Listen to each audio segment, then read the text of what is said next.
பரிசுத்த வேதாகமம் புதிய ஏற்பாடு எபேசியர் 4 அதிகாரம்.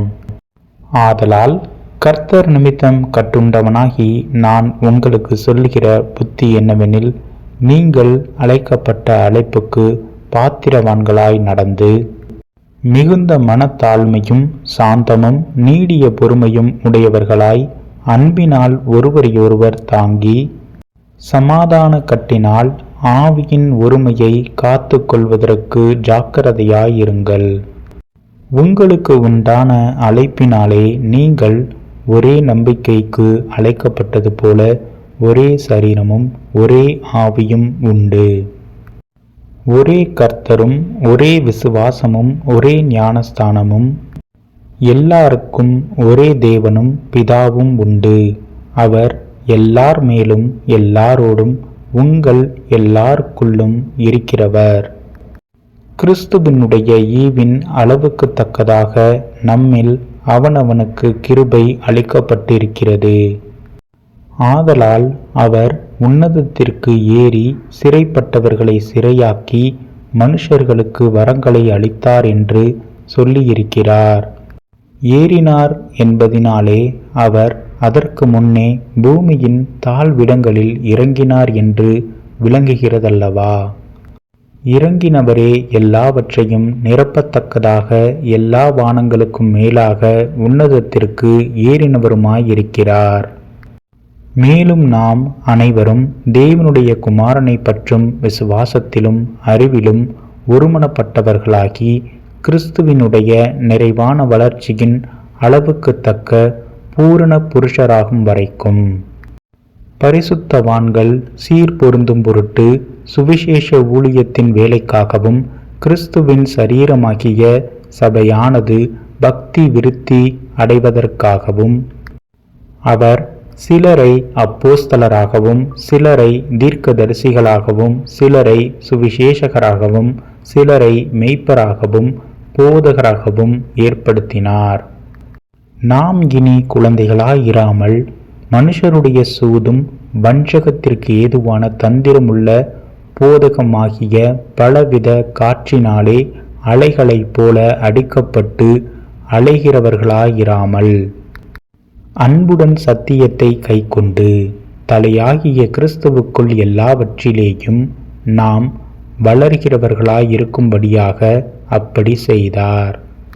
அவராலே சரீரம் முழுதும் அதற்கு உதவியாயிருக்கிற சகல கணுக்களினாலும் இசைவாய் கூட்டி இணைக்கப்பட்டு ஒவ்வொரு அவயவமும் தன் தன் அளவுக்கு தக்கதாய் கிரியை செய்கிறபடியே அது அன்பினாலே தனக்கு பக்தி விருத்தி உண்டாக்குகிறதற்கு ஏதுவாக சரீர வளர்ச்சியை உண்டாக்குகிறது.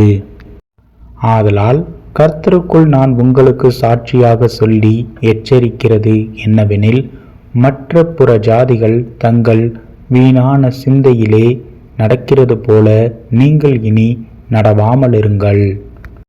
அவர்கள் புத்தியில் அந்தகாரப்பட்டு தங்கள் இருதய கடினத்தினால் தங்களில் இருக்கும் அறியாமையினாலே தேவனுடைய ஜீவனுக்கு அந்நியராயிருந்து உணர்வில்லாதவர்களாய் சகலவித அசுத்தங்களையும் ஆவலோடே நடப்பிக்கும்படி தங்களை காம விகாரத்திற்கு ஒப்பு கொடுத்திருக்கிறார்கள்.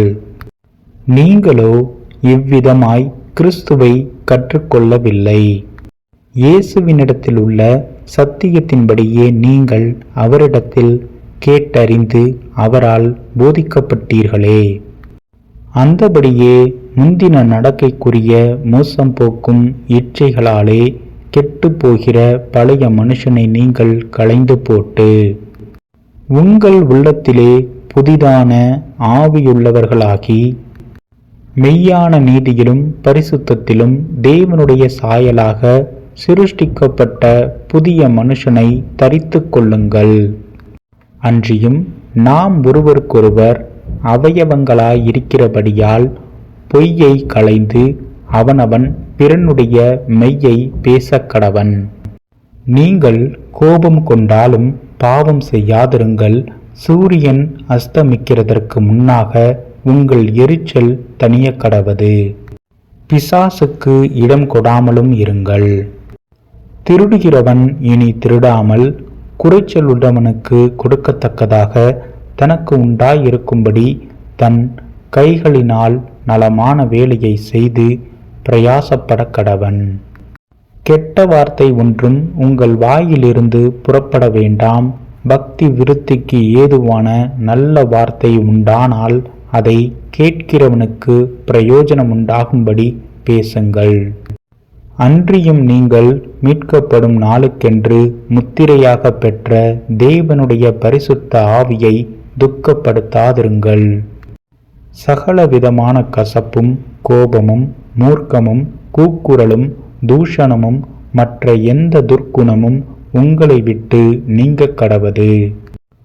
ஒருவருக்கொருவர் தயவாயும் மன உருக்கமாயும் இருந்து கிறிஸ்துவுக்குள் தேவன் உங்களுக்கு மன்னித்தது போல நீங்களும் ஒருவருக்கொருவர் மன்னியுங்கள்.